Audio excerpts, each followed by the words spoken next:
Hi friends, welcome back to our channel. তো এটা হচ্ছে প্রথম রথের দিন, মানে সোজা রথের দিন।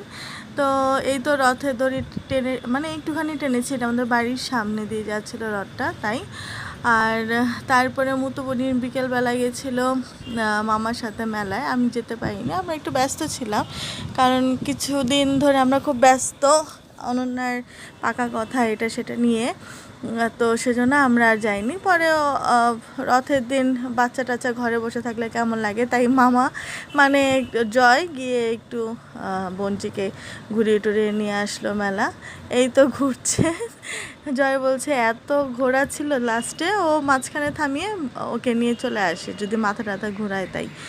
তারপরে আমার মেয়ে তো ফুল এনজয় করছে। সবার রথ কেমন কাটলো সেটা জিজ্ঞাসা করার মতো আমার এবার সময় হয়নি।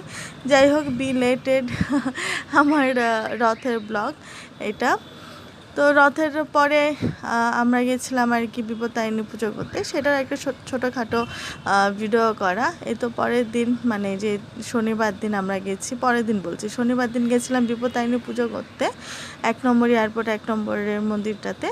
তো এইখানে আমরা সবাই লাইনে দাঁড়িয়ে আছি। সবার কেমন করে পুজো কাটলো, রথ কাটলো, আমাদের তো পুরো বিজি কেটে গেছে, আমরা বুঝতেও পারিনি। কিন্তু যাই হোক, যতটুকু নিয়ম ততটুকু তো করতেই হবে, সেরকম যতটুকু নিয়ম সেটাই করেছি। আগের বার বাড়িতে করেছিলাম, এবার বাড়িতে রথ করার আর কি সময় হয়নি, তো সেই জন্য আমরা আর সেভাবে কোনো কিছু করিনি। এই তো সবাই মা কালীর অঞ্জলি নিয়ে তারপরে তাকে দর্শন করছে, সবাই প্রণাম করে যার যার মনের ইচ্ছা চাইছে।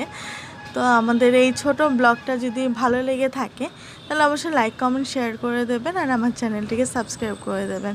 অনেকদিন পরে আবার একটু চেষ্টা করলাম যে ছোট ছোট ভিডিও করা আছে সেগুলোকে জোড়া লাগিয়ে একটা ব্লগ বানানোর।